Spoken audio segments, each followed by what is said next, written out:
Right, as an update to the Outlander video, I've replaced the drive shaft coupling which goes in here, and I still had, sorry, the balance shaft coupling which goes in there, and I still had the rattling noise. So I've stripped all this back, take the oil feed off, and this cover that goes over this, which is the other end. The balance shaft assembly goes on there, then you've got the coupling in there, you got this thing.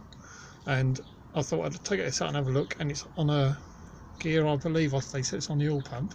Had a look at this, and I found, when I turned it round, that. So the teeth are stripped. No idea how much this part's going to be or where I'm going to get it from, but whether it's the problem or not, that's definitely the problem that's causing a noise, but that's definitely a problem with it.